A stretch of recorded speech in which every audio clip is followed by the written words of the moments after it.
ve bazı küçük yerleşim yerlerimiz var. Bunlar ya çok önemsediğimiz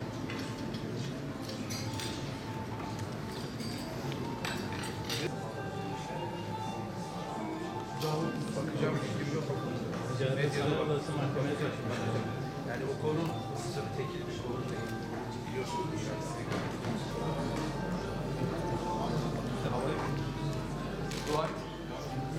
amacımız şüphesiz bir bütün olarak Diyarbakır'da ama bugün özel olarak konumuz olan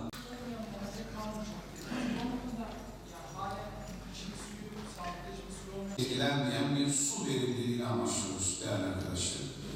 80 bin civarında Diyarbakır'da yaşayan değerli vatandaşlarımızın tespit edilen ihtiyaç sahipleri olarak bunların su kullanım ücretleri artık %50 indirimli olarak DİSK tarafından faturalandırılacak. Böylelikle onların bugüne kadar kullandıkları rakamlar üzerinden %50 indirim gerçekleşecek.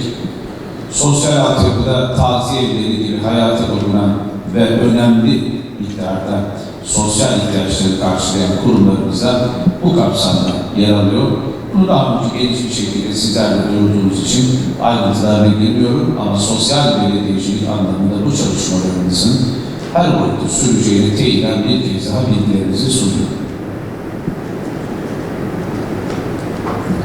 Çok önemsediğimiz bir başka konu DİSK'in abone sayısı ve su aboneliğiydi.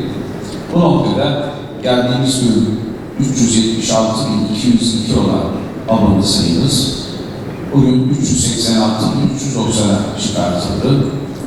Bu yüksek bir oranda artışı gerçekleştirdi ama hedefimiz DİSK ile suda kaçak oranını tamamen ortadan kaldırmak.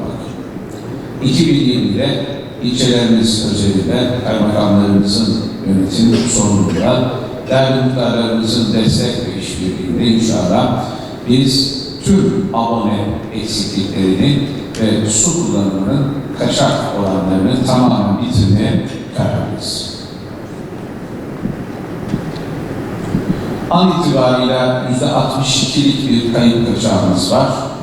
Bu noktada merkez ve tüm ilçelerde ekiplerimiz alanda, sahada anlatarak, izah ederek değerli vatandaşlarımızın bilgisine ve ilgisine konuyu taşıyarak bu konuda yoğun bir çaba sergiliyoruz ve gerçekten de önemli kazanım ve sonuçlar elde ediyoruz.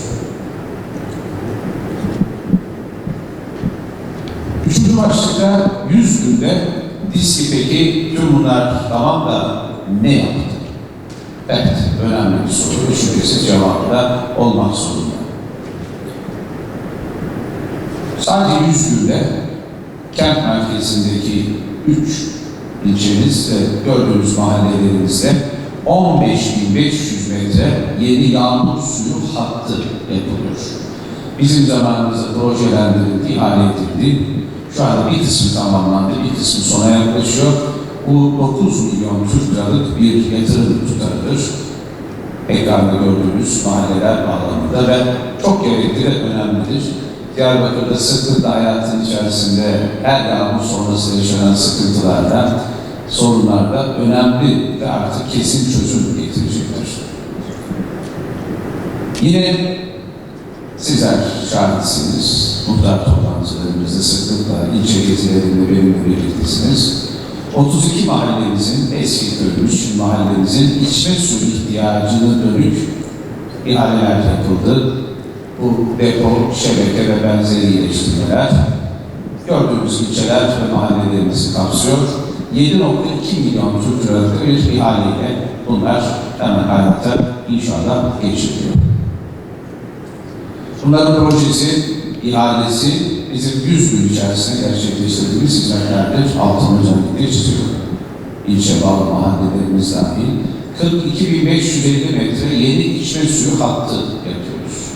Ve çalışmalar, ihaleler yapıldı, başladı. Bunun da yatırım tutarı 6.6 milyon Türk lirasıdır. Önemli ve gereklidir. Yeni birçok mahallemizin altyapısına hem hizmeti götürmek hem de yenilemek anlamında.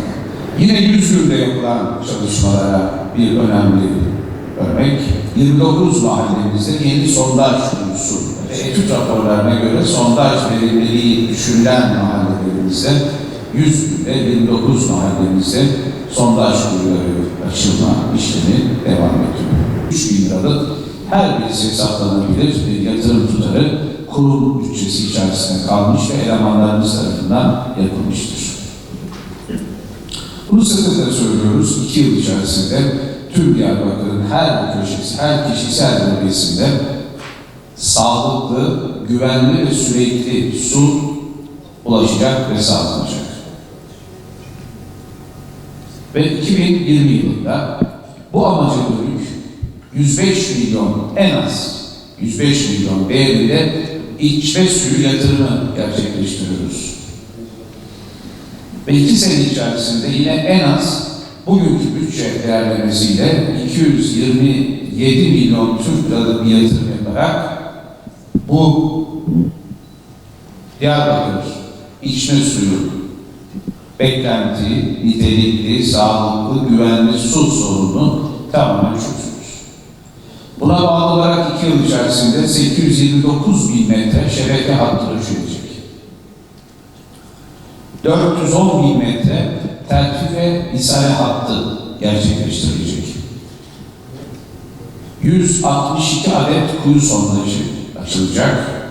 143 adet yeni içme suyu deposu yapılacak ve 46 bin metre enerji nakil hattı çekilecek.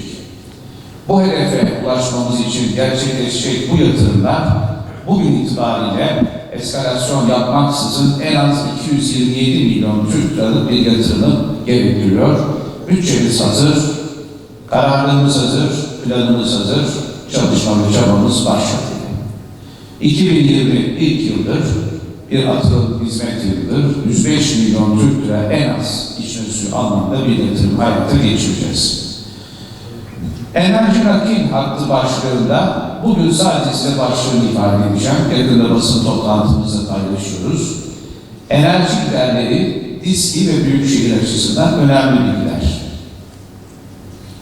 Diyarbakır Su ve Kanalizasyon İdaresi'nin yıllık enerji tüketim gideri 100 milyonları aşıyor.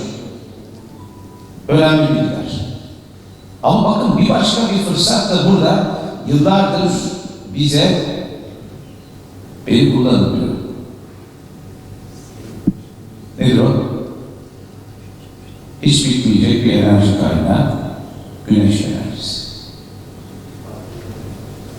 Türkiye'nin enerji verimliliği güneşle en verimli ilk 5 merkezi arasında yer alan Diyarbakır'da bugüne kadar bu potansiyelin en önemli girdiğimiz olan enerji giderinde kullanılmamasını kabul etmemiz mümkün değil. Şu anda fizibilite çalışmalarımız devam ediyor. İnşallah en kısa zamanda sizlerle yapımına dönük bilgilendirmeyi paylaşacağız. Gerek büyükşehir, gerek özellikle tüketimi gerçekleştiren DİSKİ enerji giderlerinde tamamen giderlerimizi sıfıra indirecek ve bir müddet sonra şu anda ortalama 3 yıl gibi ürettiğini satarak gelir elde edeceğimiz bir güneş enerji santrali inşallah hayata geçiriyoruz.